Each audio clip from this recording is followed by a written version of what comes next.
U.S. controls 100% of the airspace. We've seen their tanks on the ground, the A-1 Abrams tanks. Seen, as we saw with Rick Leventhal, our reporter Rick Leventhal, walking through the streets of Baghdad. And when you see the U.S. forces right in front of you, you don't see the images on Iraqi TV anymore. They have good signs and good reason for them to be cheering. We're getting a pretty good account of all of this from northern Iraq, which you're looking at now, all the way south to Baghdad, where the cheering crowds seem to be coalescing toward the eastern and then central part of Iraq, greeting the Marines, women waving from balconies. That's one account from Associated Press. Girls threw flower petals at young Marines leaning across their gun turrets. One woman held her baby aloft. Tank crews are literally picking the flowers from the tops of their fighting machines, smelling them and grinning. One man shouting to a soldier, "Is it over?" "Almost," came the reply from the Marine. And here's another captain of the Marines, Dan Rose, quote, "To be honest, I'm happy it appears they're not going to fight. I was a little nervous when the crowd was so exuberant. We've heard so much about suicide bombings and drive-by shootings. We are the lead regiment now," he says. "We are the furthest forward of any." That's actually Colonel John Tulin, who's commander of the 1st Marine Regiment. "I believe we are on the last leg." And indeed, these pictures seem to underscore that. And they certainly do. And this also comes as massive looting is taking place because there doesn't seem to be any Iraqi police presence. You don't see the Republican Guard anywhere, very little traces of the Fedayeen.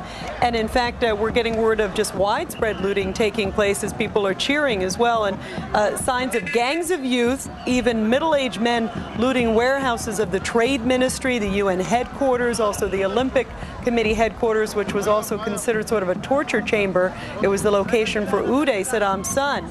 And word that at the Trade Ministry, this is interesting, even middle-aged men are looting, coming out with air conditioners, ceiling fans, refrigerators, TV sets, and also cheering. And again, U.S. troops in Saddam City getting tons of cheers and flowers. That's a poor neighborhood in northeast Baghdad.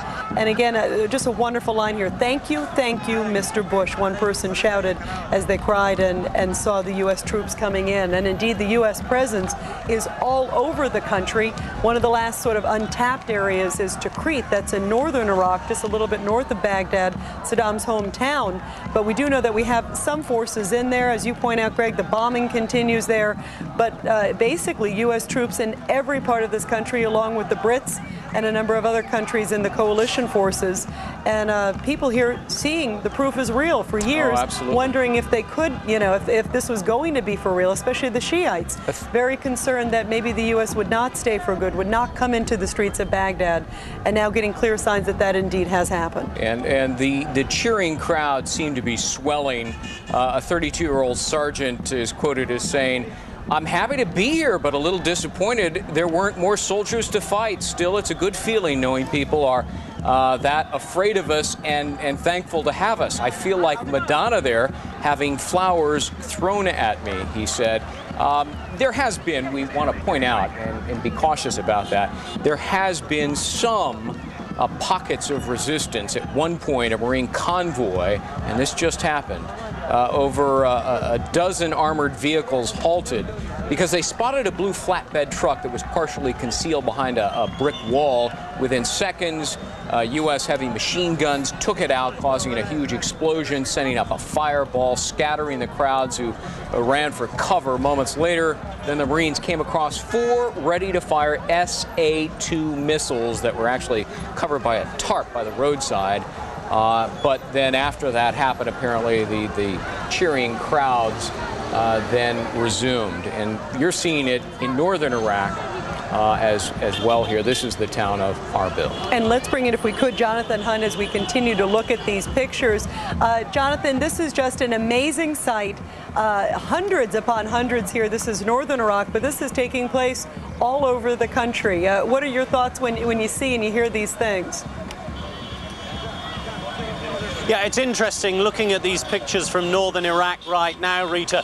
It's almost an exact copy of what has already unfolded in southern cities like Basra. And if we follow the same pattern now in these northern Iraqi cities and Baghdad itself, then what you're likely to see are these scenes of jubilation followed by scenes of certain lawlessness. In Basra, for instance, we've had pretty much 2 straight days of looting ever since the British forces swept into the city there. First of all, they were greeted by these crowds, and then those same crowds went on this looting spree, pretty much taking anything of value out of hotels, offices and shops in Basra.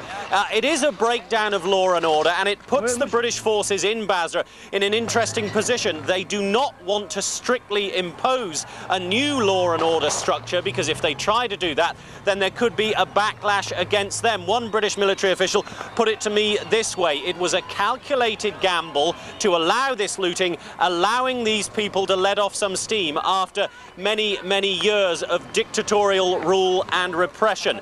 Now, they do hope that in Basra at least, and again in these other cities where we're seeing these scenes of jubilation, that the people themselves might then, after letting off some steam, begin to try to impose some order themselves. We have seen some of that down in Basra, some of the looters being attacked now by crowds who want to control what is going on. British troops in Basra have also been arresting some of those as they give out aid. There are those elements who simply seem to want to steal the aid, hoard it, and then probably make money by selling it later on. So the Brits are trying to get in and distinguish between those who are simply the lawless elements trying to steal the aid and those who really need it. We've also seen down in Basra relief shown in other ways. Some of the Iraqi civilians there have led the coalition forces and indeed reporters to the old Iraqi secret police headquarters, which they say was basically the center for torture in Basra. And as you would go through the corridors of that building, there certainly appear to be cages and cells and all the apparatus of a torture chamber. And the Iraqi people there, many of them, are saying that a lot of the people who went in to that building were never seen again. Meantime, Rita, we're seeing the number of POWs increase quite markedly across southern Iraq. Now, there's a camp being built down near the southern port city of Qasr. That's housing around 5,000 Iraqi POWs right now.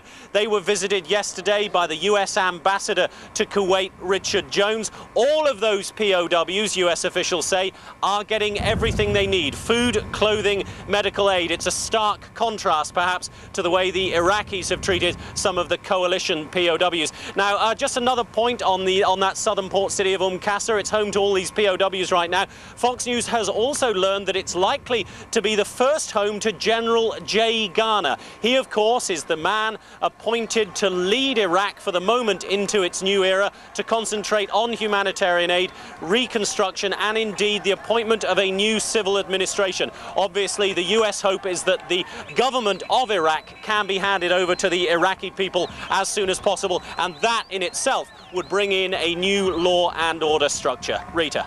And Jonathan, as you talk about bringing in law and order, it's pretty incredible as we see these pictures. And again, we want to remind our viewers, you can see it there on the bottom of the screen, but this is from northern Iraq. These are the Kurds. You can see a couple taxis going through there, people just cheering. And Jonathan, down in the southern part, we're seeing people carrying signs of Saddam Hussein, kicking them, and one person saying, this is for the criminal who ruined our country. This is payback. Just incredible sentiment now and incredible signs of freedom. It is an incredible expression of freedom, and that is exactly why the coalition forces have been allowing it to happen. It's interesting, I think, Rita, that for 2 weeks the British forces surrounded Basra. There was talk of an uprising. It didn't really happen until the British forces went in there. And I think that is a very clear sign of just how much fear and repression these people lived under. They had to feel absolutely 100% sure that the coalition forces were coming into their city, were going to take control of their city, and that it really was the end of Saddam Hussein's regime before they were willing to really rise up and express the joy that they now seem to be expressing, that they have found freedom after so many years. It is just an illustration, I think, of just how brutal the regime was that they have been living under for so long. Rita. And Jonathan, is there a sense of when we'll sort of see the time frame? We'll see General Garner and his group come in, and maybe when we might even see Iraqis ruling Iraq, but a democratic Iraq? Yeah, a democratic Iraq ruled by Iraqis may be some months off yet, Rita. Deputy Defense Secretary Paul Wolfowitz, in fact, told Tony Snow on Fox News Sunday this past weekend that it could take 6 months to actually install a functioning Iraqi government. But certainly they want to give the impression and show that they are trying to hand over power as quickly as possible. As for General Garner moving into Iraq, we've been told he and his team will do that as soon as it is safe to do so. Looking at the scenes now, that could come very quickly. And as I say, his first port of call will be Qasr. It's then thought he might move up to Basra and eventually, of course, the capital itself, Baghdad. Rita. All right, Jonathan Hunt, stand by for just a moment. You're seeing on the right hand of your screen some really incredible pictures from the Kurdish area in northern Iraq, where they have been celebrating now. And we saw celebrations as well in Baghdad. It all began about an hour ago, and now this report from Associated Press, Baghdad, quote, "There is no sign of an Iraqi government or military presence in the capital city." An Arabic satellite TV station reports neither Iraqi Information Minister Mohammed al-Sayaf, otherwise known often and referred to often as Baghdad Bob, nor any ministry minders have shown up at the Baghdad hotel where hundreds of journalists are staying. The Iraqi government assigns minders to accompany journalists. None of that is happening. No daily briefings as it normally occurs. And in the meantime, we are seeing throngs of cheering, jubilant crowds greeting U.S. Marines as they move east into the central part of Iraq and widespread looting. Let's get back to a couple of our military experts to get their thoughts on this. Here in our studio, Colonel Richard Esau, U.S. Marine Corps retired, and Colonel John Garrett joins us from Washington, D.C., also a former Marine. Colonel Garrett, as we look at some of these pictures, these are now, if I recall correctly, from Baghdad, where soldiers are being greeted by folks who are doing two things. They're looting, and they're also cheering the presence of American troops. Is this, and this just really began happening in the last hour, hour and a half, is this a real turning point? I think it is. We've heard the term tipping point. It looks like in certain areas that's certainly happening. It's a happy scene. I think it's smart to let them go a little bit, to let off some steam, that sort of thing. I would caution there are still areas to be watchful of. We talked about the center and the western parts of Baghdad, and of course the forces, some of the large formations presumably that haven't been uncovered yet to the north. So we see this sort of transition on several levels going on all over the country. And Colonel Esau, your vast experience, what do you make of these events? Well, I agree with the Colonel. What you're seeing here is something I think a lot of people never thought they would see. I think tonight in Baghdad is going to be a very interesting night. You know, if there are not a lot of sniping incidents and so forth and so on, you know, before the sun comes up again tomorrow morning in Baghdad, you can rest assured that these people are disappearing into the woodwork. And then the question is, where are they going? Are they going north to Tikrit, or are they just decided that they really don't want to be associated, you know, with the Saddam government anymore? Yeah, let's go to Van Hipp, former Deputy Assistant Secretary of the Army, who joins us once again from Washington, D.C. as we continue, Van, to look at these pictures here. It's interesting to note what the Iraqis are going after. They're going after the heart of Saddam's control structure, the police stations, the government ministries that they are looting and raiding, the headquarters of Saddam's son's Iraqi Olympic Committee, which he heads and also used to harbor, you know, a torture chamber there that was notorious. They're making off with computers, government furniture, military jeeps. They're going after the heart of Saddam's structure, aren't they? Absolutely, and let me tell you, this film footage is great. And let me tell you this, Greg and Rita, you will not see this kind of film footage on Al Jazeera. And I guarantee you, Pete Arnett will not be writing about this for his new employer for that newspaper in London. But this is the truth, and it's great to see it getting out on Fox. And it makes me hope that what President Bush is trying to do to set up this new Middle East television network will get up and running just as soon as possible to get this message out to the people in that part of the world. Can we, Van, set up an interim government now as quickly as the British just did down in Basra with an Iraqi civilian commander of sorts, even before we have full and complete control of every neighborhood and sector of Baghdad? Yes, I believe we can. And this is something that Secretary Rumsfeld submitted to the White House, I think, last Wednesday or Thursday, was this whole idea of an interim authority. And by that, I mean this, not necessarily an interim authority over the entire country, but as we take Iraq, as the coalition takes it, bit by bit, piece by piece, to install an interim authority in those particular regions. And I'm glad to see, too, that Ahmad Shalabi with the Iraqi National Congress is now on the ground with some 700 of their folks. And they're going to play a big part in this. And it kind of gets back, Greg, a little bit to what Rita was talking about with this POW search.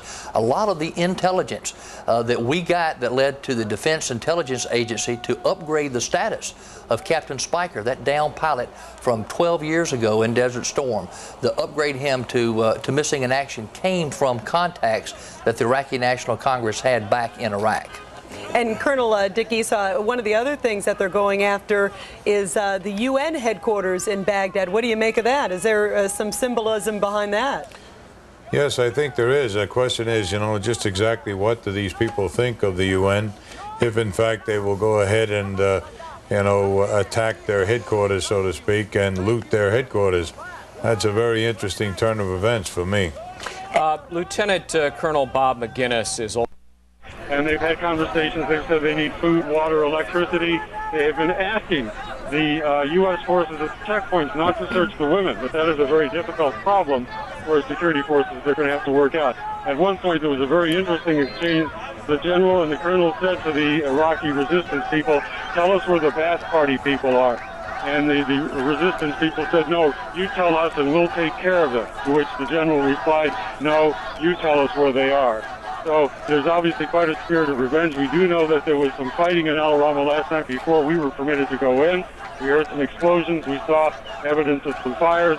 But as we've come in today, it's been entirely smooth sailing, absolutely no sign, as I said, of the 10th Armored Division. Is, according to one of the people who was at the meeting this morning, the T with the Sheikh, who was in charge of one of the resistance tribes, when he was asked, "Where are they?" he said, "They went home." Anderson? It's Bill, Bob. That's okay, though. Val Franken again, embedded with the 24th Marine Expeditionary Unit, working his way up the eastern edge of Iraq. And again, to our viewers, the videotape you're seeing right now just into us here at CNN from the northern town of Erbil. And again, much like the images in Baghdad, the celebrations and the people now back on the streets in that town as well. Carol? All right, Bill, truly extraordinary pictures this morning. As you said, we're seeing similar pictures in Baghdad, and you might have heard Rula Amin say that people there are really concerned that when coalition forces leave, their country will be thrown into chaos. They don't know who will lead the country, but the Bush administration has been addressing that. Let's go to Washington right now and check in with Dana Bash for an update on how. Good morning. Good morning, Carol. Well, the president is back at the White House now after a two-day meeting with British Prime Minister Tony Blair in Northern Ireland, where they discussed just that, how to deal with a post-war Iraq, and they tried to downplay their differences and what kind of role the United Nations will have after the shooting stops, issuing a statement saying that the UN will have a vital role, but administration officials are making clear that the role centers around humanitarian aid. Now, other Security Council members, like France, support a central role for the UN after Saddam Hussein is gone from Iraq. And in Paris today, the French and British foreign ministers tried to downplay their differences, seeming to agree that coalition forces will need to take the lead on the ground, at least at the beginning. Both we and the United States obviously wish to see as quickly as possible the creation of a representative democratic Iraqi government carrying the consent of its people, responsible crucially for its own security.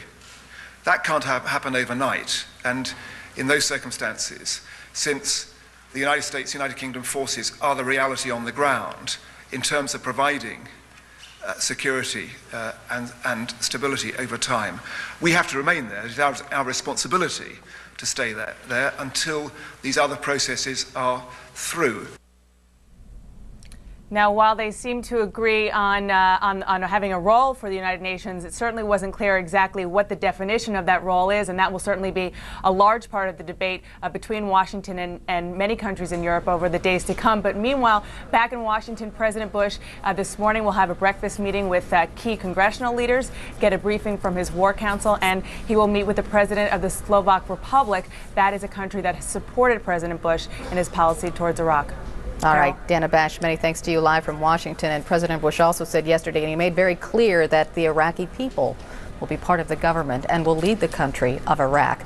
Let's go to Doha Qatar now to CENTCOM, and Tom Mantier always has new tidbits of information for us. What have you got?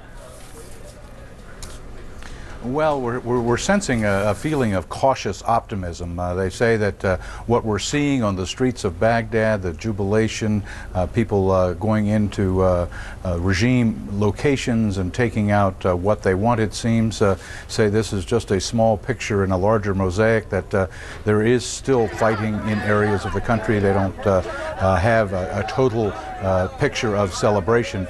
Interesting, when you look at these pictures, apparently it turns so rapidly, some people are still carrying their guns while they're dancing and celebrating, which could be a very dangerous thing to have happen. I saw at least 2 pictures of men out in the street cheering, still having their Kalashnikov over their shoulders, and several pictures of men without their shirts, apparently or possibly taking their uniform off and casting it aside and joining in the celebration that's going on in Baghdad. But again, here at CENTCOM, they are being very, very cautious about the images that you're seeing, saying that this is maybe not representative of everything that's going on in the country, that it is in a localized area, that there are still hostilities going on, there are still shots being exchanged, but we saw these pictures from Erbil a little while ago. It seems that this melting away that we've heard over the past week of the Republican Guard has gone to other parts of the regime.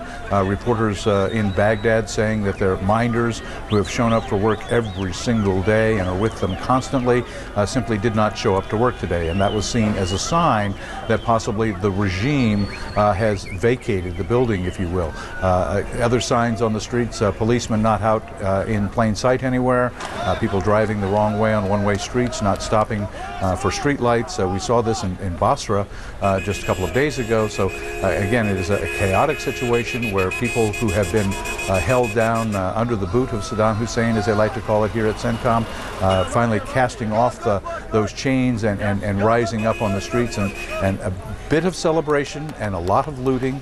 But again, the officials here at CENTCOM say that this may not be representative of what is going on totally inside Iraq, that they're still concerned about hostilities. Carol, back to you. And Tom, just a question for you. You know, these large crowds, and they're celebrating and they're joyous, but at some point, somebody's going to have to take control of this area of Baghdad. And will that be U.S. troops? It probably will be, right? Well, we've heard that the force inside Baghdad is going to double in the next 48 hours. And with what we've seen in Basra, they were going in and loading up trucks and buses and tractor trailers with foodstuffs that the regime had held in their warehouses. The British troops stopping them on the edge of town, unloading the trucks, and then trying to find a proper way to distribute the food to those who need it. We may be seeing the same scenes from the warehouses in Baghdad later in the day once those are located and people go in and start emptying those out. What remains to be seen is whether they have the ability, the American troops on the ground in Baghdad, to take control of the situation if it indeed starts to turn chaotic. Again, this increase in force may be an indicator that somebody may have seen this coming, and the need to exert civil control may replace military control very quickly. Understand. Tom Mantier, thanks for the update from CENTCOM. We're going to take a short break. We'll bring it back to Baghdad. Parts of the southern Appalachian Mountains above about 2,000 feet elevation. We're getting is the two hope to link up today, and they're also securing routes into the capital, repelling occasional ambushes, trying to hunt down small roving bands of fighters. This is really peaking, isn't it? It really is, and we do have to be concerned, as Colonel Esau said, for those Republican guards and some of the elite Republican guards and so forth who have blended back into the population. So when nighttime comes, we do have to be concerned with that, and some of those imported terrorists who've come from Jordan and Sudan and Egypt. We have to be concerned with that. But this is coming together, and Greg, I think what's happening, and as the film footage is showing, the United States and our policy is being vindicated every single minute we're on the ground right now. Well said. Saddam Hussein's supporters, while you say that, still seem in control, however, of that upscale Baghdad neighborhood that was targeted by American bombs, trying to kill Saddam, his sons, and perhaps as many as 30 to 40 top Iraqi leaders. Don't know how many of them were killed. But it's important that we secure that area, is it not, and start digging ourselves? No question, and I think you had the CENTCOM spokesman who said we're a few miles away, but we have not completely secured that area. And as I said earlier, I think it's imperative that we completely secure it and then get our mortuary affairs units deployed from the south to see exactly who was in that building. And Colonel Bob Maginnis, if we still have you with us, what do you expect in terms of a time frame now for securing Baghdad? I mean, these are very promising signs. Does this sort of speed up the timetable, I would think? Well, it certainly does, Rita. We have, of course, the 4th Infantry that is putting together the brigade task force that will be flowing north. The 3rd Infantry already has 2 brigades in the middle of Baghdad. The 1st Marine Expeditionary Force is pushing from Saddam City in the northeast and then from the Rashid Airport from the southeast. So they're coming together very quickly. It is a matter of days. Now, keep in mind, they before this operation, they had 150,000 paramilitary. We only have about 5,000 people down in Qasr in prison, and so there are a lot of people that have blended in, as well as the Fedayeen that are Palestinian and Syrian. They're going to be a little problematic, and that's how we're transitioning from conventional operations to unconventional operations, trying to find these people that are embedded in the cities that we are now occupying and trying to bring to some sort of semblance of order. We'll see in the coming days, but certainly Baghdad is ours, and it will become more evident over the next few days. And Colonel Cowan, don't you think a lot of Iraqis are going to be ratting out now some of the Fedayeen, now that they see freedom, now that they see U.S. tanks everywhere? Maybe we'll get even more intelligence? Yeah, no question about it, Rita. In fact, it's going to become a little bit of a problem for us. We'll probably have so many people coming to try to give us information that our problem is going to be sorting through that information, trying to decide what is true and what's not, and trying to figure out what's the top priorities in what we're getting. So we will be overrun with folks talking. If I can, very quickly, I'd like to, Colonel Maginnis really put it all in a good perspective here, talking about numbers of people, 5,000 POWs, maybe 10 to 15,000 that have been killed on the battlefield. We had 80,000 Republican guards. There's a big gap between those two numbers there. Those guys are somewhere. Yeah, and the top guy, of course, Saddam Hussein, assuming he's still alive, where are we going to go look for him? Up into Crete? Are we going to look in some of these tunnels that may stretch for miles that, link the palaces and the military strongholds, the safe houses? Is that where we're going to be looking, Colonel Cowan? Anywhere we can go. I'm sorry, Greg, I didn't know if you asked me that. Anywhere we can, anywhere at all, until we know whether or not he's dead, we're going to continue to go in every last direction. I don't think we'll give up on anything. And certainly going back to what Rita just asked, if he's alive, we'll start to get a lot of information about him from people, but once again, a lot of it will be conflicting. Don't forget, he's got some Saddam lookalikes out there, and we'll be getting reports about those guys by people who really think it's Saddam. In fact, it won't be. And Van, how tough of a task is it going to be to determine whether he's alive or dead, and also how important it is, not just to the U.S., but also to the Iraqi people? They're cheering here, but certainly if they know for sure he is dead, you can bet probably even more people will come out and flood the streets. You're exactly right, and because the people know that this regime is over, that's why you're seeing them finally coming out. They know it's safe to finally come out. But Rita, we're going to get a lot of help now. As the old saying goes, victory has 100 fathers and defeat is an orphan. We're going to have more friends and more people wanting to help and to rat these guys out like never before. Is that going to also... Fair advantage, better thinking, better results. Available at Lowe's Home Improvement Warehouse and other fine retailers.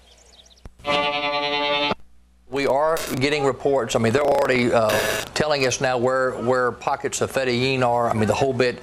We've had reports in the last, say, 12 hours. Even children have come out to talk to American military forces to tell them where Fedayeen are located within Baghdad. As American troops are moving through one neighborhood after another with crowds of Baghdad residents bitterly denouncing Saddam and cheering American troops that are arriving there, principally the Marines from the east into central Baghdad, but also the army from the west. We are also seeing what's happening in the Kurdish-controlled area now in Arbil. We have seen this over the course of the last hour and a half, a sort of spontaneous demonstration of support for what, the American forces against the regime of Saddam Hussein. And the crowds, as we've been looking at it, Rita, seem to be growing. And it's going that far as well. But if it is over, how do you gauge right now the level of security to move humanitarian aid into these cities in large amounts and large quantities at this point right now? Well, I'm under the impression now when this is over and the steam is taken away from it, I think the dust will settle and people will, come back to their senses and think about their security and their, going to schools, having medical treatment, having, good living. And I think the Iraqis have suffered so much. I am very optimistic that they will take the security side, in their mind and settle down. And everybody on their side, if you look, everybody talking about humanitarian help. I think less about the military or the operational side. Obviously, I think the operation side. Do you feel safe though driving your convoys into Iraq right now and distributing what you have on hand? If I was a Kuwaiti, I'd say yes. If I am a member of the international community doing it in the international method, I would say no, because we took on ourselves to take risk, because we could not wait. Now it's been just over 10 days, and if we have waited that long, we don't know what could have happened.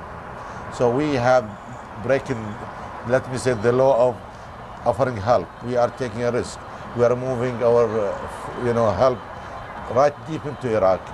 Of course, we are helped by our coalition forces on the security matters, but we are distributing our full, help with some risk. Got it. Listen, good to talk to you. Lieutenant General Ali Moomin here, head of the Humanitarian Operations Center in Kuwait City. I wish you the best of luck getting all your supplies moving north, okay? And perhaps the images we're seeing today might open the door even wider for you I tell you, our government is very generous. Our people want to prove to the Iraqi people whatever has happened is beyond us now, and we want to look into the future. All right. Again, the live pictures from Erbil continue to come in. We'll monitor it, let you know what's happening there and also in Baghdad as well. Carol, back to you now at the CNN Center. All right. Thanks so much, Bill. 6:02 Eastern Time. Good morning to you. We have a lot of war developments at this hour. There's the sound of cheers, not the sound of bombs around Baghdad. Listen to this.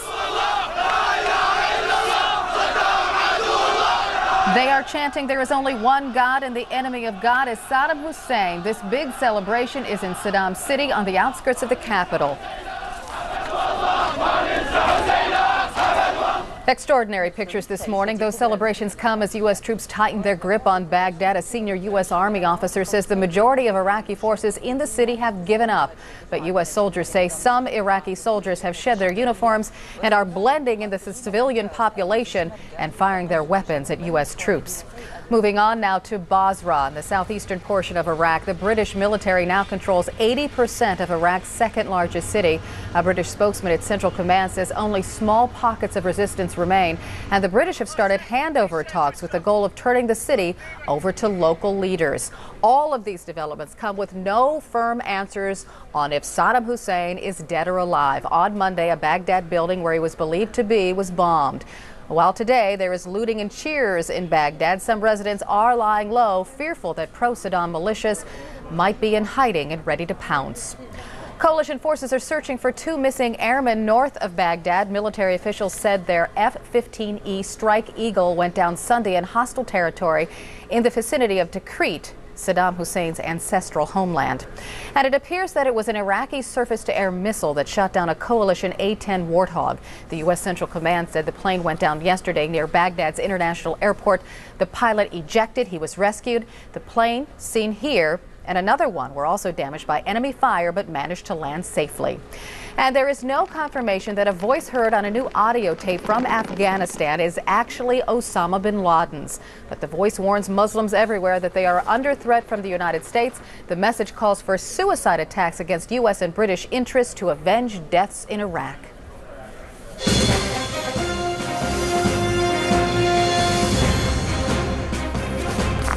And good morning to you. I'm Carol Costello at CNN's global headquarters in Atlanta. Today is Wednesday, April 9th. Good morning, Bill. Hello, Carol. Good afternoon from Kuwait. I'm Bill Hemmer, live in Kuwait City yet again. 1 o'clock local time here, 2 o'clock in Baghdad, where again the videotape shows quite clearly hundreds of people, perhaps thousands now, out on the streets of Baghdad in the eastern part of the city, we're told, celebrating the fall of Saddam Hussein in their words, and also in northern Iraq. Pictures, live pictures in the town of Erbil, that is a Kurdish-controlled part of Iraq. I want to start this hour again giving you a bit of a visual sense right now about the coalition forces now in Iraq, where they're operating. The Pentagon insists the fighting is not over, and we know that based on the reporting we're getting in the north, and Brent Sadler watching mortar rounds being fired just in the past 30 minutes or so. Elements of the 101st Airborne and the 3rd Infantry Division, either in central Baghdad or approaching from the southwest, but all around the central part of the city. Iraqi troops and police are nowhere to be seen. No security present today. Those 3rd Infantry troops have taken the presidential palace compound. 1st Marines are at Rashid Air Base in the southeast, where they found bloody clothing inside the Rashid military prison. The clothing does resemble U.S. camouflage uniforms. The Marines had information that American prisoners may have been held there, but they found no Americans when they arrived. They did find certain identification marks about U.S. prisoners of war, but that information and that identity not released by the U.S. government just yet. Carol? And so much has gone on in Iraq. We want to take a look at a picture now from outside of Baghdad. These pictures from earlier today. The U.S. Army airlifted several M1A1 Abrams battle tanks, Bradley fighting vehicles, and M113 armored personnel carriers into northern Iraq. That gives the 173rd Airborne Brigade firepower and offensive mobility. Ryan Chilcote reports the Army's 101st Airborne Division has encountered significant resistance from what's believed to be members of the Fedayeen Saddam. Hilla is about 50 miles south of Baghdad. 3 soldiers were wounded by an Iraqi paramilitary grenade, but only 1 soldier required treatment at a field hospital. Also south of Baghdad, U.S. troops have found caches of Iraqi artillery pieces and munitions. And as you heard and saw, they've been destroyed. Now let's head back to Kuwait City and Bill. All right, Carol, I want to put some of this in perspective right now, what we're seeing on the streets of Baghdad, also in Erbil as well. Iraq is dominated by the Shia population. Well over 60, maybe 65% of the people in Iraq belong to the Shia sect of the Islam faith. They have no love lost for Saddam Hussein. The history between Saddam Hussein and the Shia population is rich in tragedy and rich in conflict. And as we watch these images coming out from Baghdad, I want to go back to the Pentagon, and Chris Plant has been watching it as well. And there is looting, Chris, we know that. There are also chants and celebrations too in areas, and I know you've been watching it to give us a bit more perspective on what we are all seeing now waking up back there in the U.S. Good morning again to you. Good morning, Bill. Yeah, these are certainly the images that the Pentagon and the U.S. and British administrations have been hoping to see all along. And as you pointed out, the country of Iraq, 25 million people roughly, dominated by the Shia population, largely in the south. Also, as we've been seeing here this morning in Baghdad, significant numbers, a million or more Shia in Baghdad itself, in the north and eastern part of the city. and Saddam City, the neighborhood is called. It's generally a very low-income city. It's a part of the city. It's described as being something of a ghetto. The Shia there typically holding the lower-tier jobs in the city. They're treated as second-class citizens. It's not a great surprise that you would see the Shia now sensing that the regime really will be gone soon, coming out into the streets to celebrate.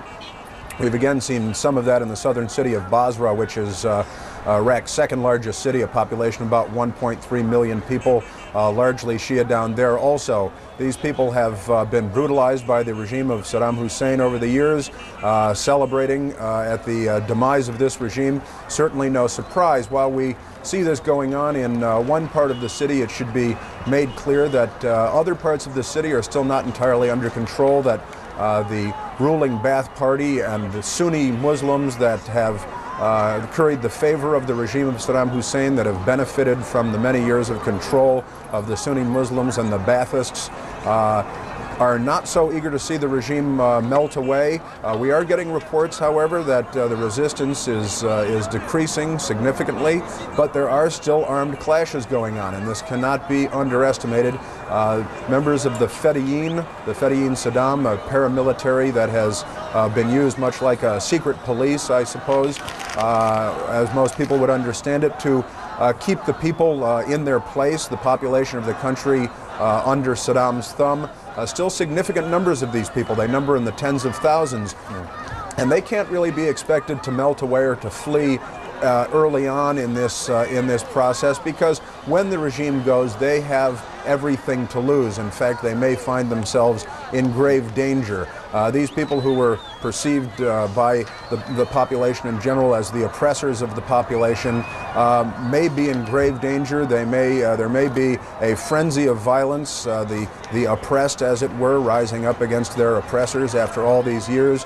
It's not something that the coalition wants to see, certainly a frenzy of violence, but as we can see here, there are no police in sight. There is no military in sight. We have reports that the reporters operating in Baghdad, who normally have minders, that is government watchdogs on them at all times, their minders did not show up for work this morning.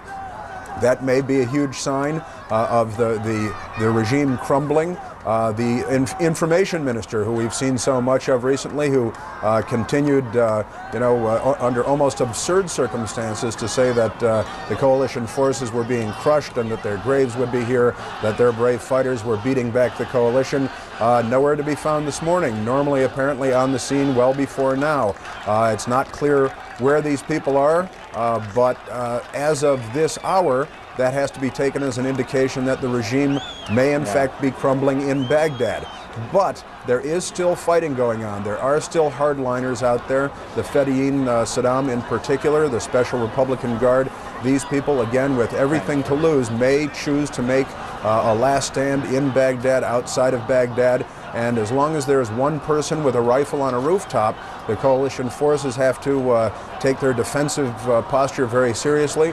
There are significantly more American troops due to head into Baghdad within a matter of hours, I'm told, not days. And we're talking about troops in the thousands, another brigade, perhaps 5,000 U.S. Army troops in heavy armor. That will double the number of U.S. Army troops in the city now. Also, Marine forces coming in from the south and the east, meeting some resistance from forces down there, but planning on entering the city very soon, taking over sections in the east and rooting out areas where the Fedayeen and other hardliners are still taking up positions and combating the coalition forces. But again, even small numbers can cause a great deal of difficulty for the coalition forces and throughout the city. If, however, it becomes obvious that the regime is no longer in Baghdad, that there are no senior authorities from Saddam Hussein's regime in the city, then that too may begin to crumble. We have reports that some have been taking off their uniforms and melding into the crowd, or at least trying to make their way out of there. Certainly the people in the crowd know who these people are of the Fedayeen, know who their oppressors have been over the years, whether they're wearing their uniforms or not.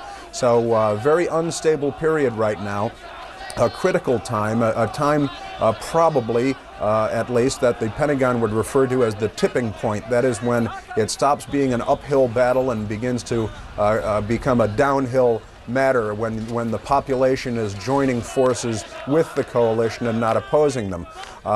So certainly an awful lot developing very quickly here, even as combat continues in northern Iraq.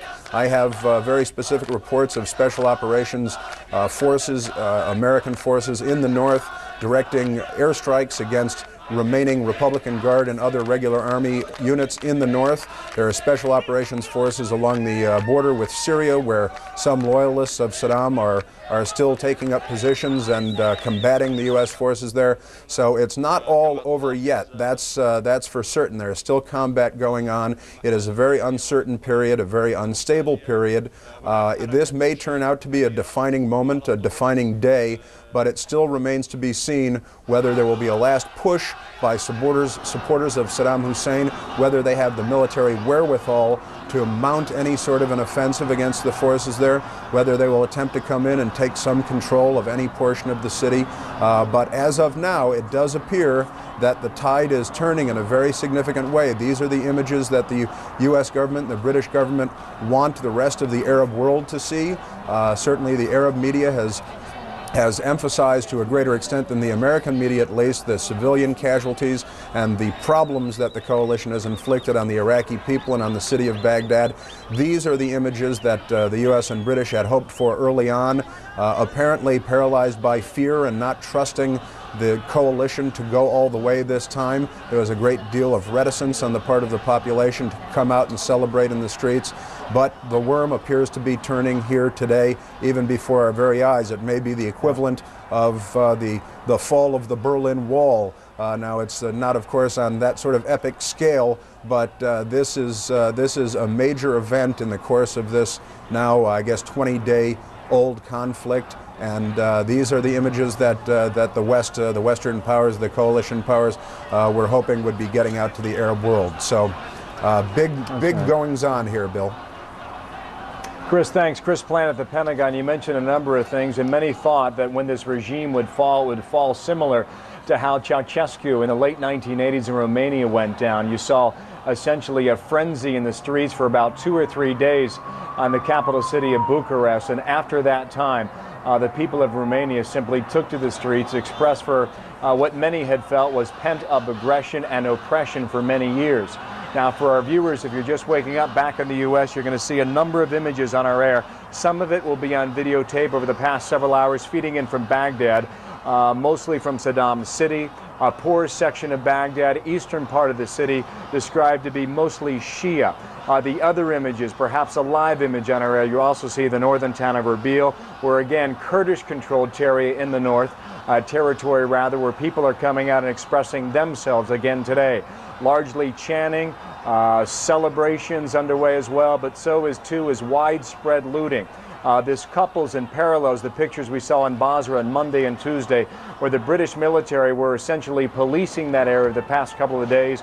We're told today it's much more quiet in Basra, but the images in Baghdad obviously reflect some of those we saw earlier in the week. You heard Chris talk about the Fedayeen. There's a strong consideration given right now to the possibility that 28,000 Fedayeen fighters may have melted back into the population of Baghdad and may reemerge at any point. Throughout the week, we've had reports of piles of Iraqi military uniforms essentially sitting on the side of highways and the side of roads, which could mean, in essence, they have stripped themselves of their uniforms, trying to hide their identity right now and blend back in with the population. When they reemerge, though, is something that may or may not happen, but clearly the Pentagon's concerned about it, so too is Central Command down in Qatar. Also, you have to ask the question, how willing is the British military and how equipped is the U.S. military in the event that it comes to having to police street scenes like these in Baghdad? I didn't know where to begin. Then I like that, because the report... But finger by finger's coming off. And the people are beginning to realize that. It's important for the Iraqi people to continue to hear this message. We will not stop until they are free. Saddam Hussein will be gone. Later this morning, the president continues his face-to-face diplomacy with an Oval Office meeting with Rudolf Schuster, the president of the Slovak Republic, a nation that willingly, eagerly joined what Mr. Bush calls the coalition of the willing in Iraq. Reporting live from the White House, James Rosen, Fox News. Stephen Eady. Thanks very much. Hey, James, you know a lot about the White House. They've got to be delighted with these pictures out of Baghdad where people are saying, thank you, Mr. Bush, and trying to whack the nose off Saddam Hussein pictures. That's right. These are not the types of things that are easily staged or coached, as you see here. And from the White House's point of view, it provides very handy validation for what a lot of White House officials, including Vice President Cheney and others, were saying prior to the war, that America would be greeted not as conquerors, but as liberators, so that the Americans and coalition forces would be greeted this way. So quite pleased with these images, and I imagine that Karl Rove and Karen Hughes could not have produced it any better if they wanted to. All right. Stephen Eady. Thanks very much. Well, one of the questions is, there's looting going on now. How long do you let that last? They say it's necessary from a military perspective to let the people blow off steam.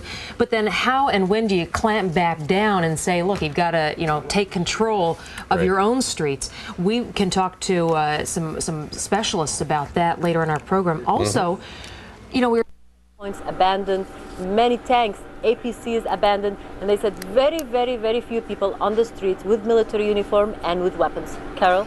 Another thing I noticed, and let's take people back to the east central portion of Baghdad where these joyous celebrations are ongoing, and there's a large Shiite population there, yet that area of town is called Saddam City. It seems to be a slap in the face to those citizens. It is, Carol. It seems it's as if a reversal of fortune for those people. Most of them have immigrated to Baghdad from the suburbs, from the farmland, from the south. They were all put in that neighborhood. It's a very poor, overpopulous neighborhood. About 2 million people live there in very poor conditions. Very little water supplies, most of the time a lot of power outage, there's no work, and many high unemployment. And those people are among the most angry at Saddam Hussein in Baghdad. They're very strong opponents of the regime. Some of their relatives have been put in prison. Some of the religious leaders have been assassinated and persecuted. So they are very happy to see the regime fall, as we have expected them to do for so long. They've never hid their feelings, but they were never able to express it. Today they did. They went on the streets and celebrated. And tell us again, because earlier we saw people destroying a picture of Saddam Hussein, one man spitting on it, another man hitting it with his shoe. Tell us what would happen to these people if Saddam Hussein were firmly in power still. They would never have been able to they wouldn't have dared to go on the streets if Saddam Hussein, or if they believed for a second that Saddam Hussein was still in power. Those people must have strong faith that he's gone and that it's over. Otherwise, they wouldn't have dared to go on the streets.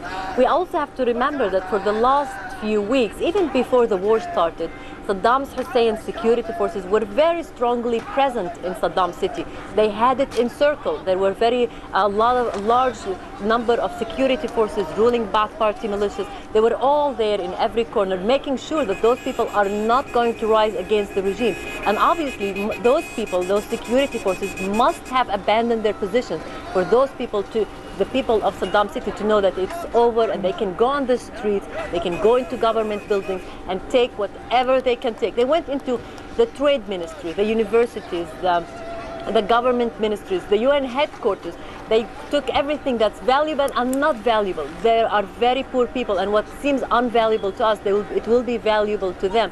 We saw them even taking plastic flowers. We saw them taking documents, safe boxes, anything they can find, they took, and there were all sectors of the society there. We saw kids, we saw young men, we saw old men, we saw women. So it seems everyone is taking advantage of this break of law and order, and they're doing whatever they want since very long. Carol? Let me ask you this. You said 2 million people live in this area, and while they're greeting Marines joyously right now, how difficult do you think it will be for the coalition forces to control this population?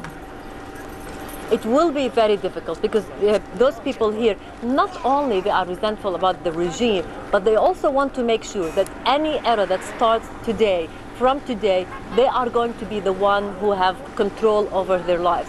Many of the Shiite leaders have made it clear they want to see Saddam Hussein go, but they are not going to tolerate that the U.S. would continue its presence in Iraq. They always said the U.S. troops is welcome to remove Saddam Hussein, but then they have to go out. They want to make sure they are the ones in power, they are the ones who have a say in their life.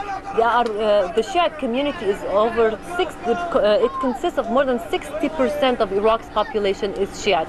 And those people want to make sure they are represented in any government of Iraq in the future, and that they would be represented fairly. Now, is this going to happen? We don't know, but we do know that they're going to press very hard so that this can happen. President Bush has been... Marines seized a second airfield and the Rashid military prison, where they made a grim discovery: the bloodied uniforms of 5 suspected U.S. POWs. The prisoners of war themselves nowhere to be found.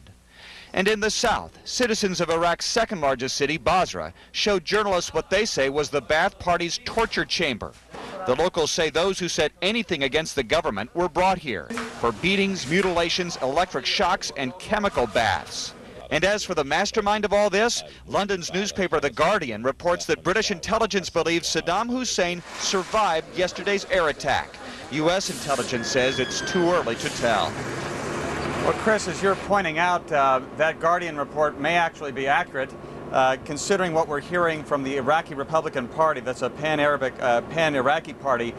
There are members of that are now trying to put together a new government for this country, and they have reported, and keep in mind this has not been confirmed by any other source, simply this anti-Ba'ath organization, that the Saddam and his son Uday did survive that attack. They were seriously injured. They're outside of Baghdad right now. People are trying to get them into Syria for medical treatment, and that his son Qusay Hussein did die in that attack. Once again, not confirmed, but very interesting information from individuals, I might say, who may be in a position to know. Chris?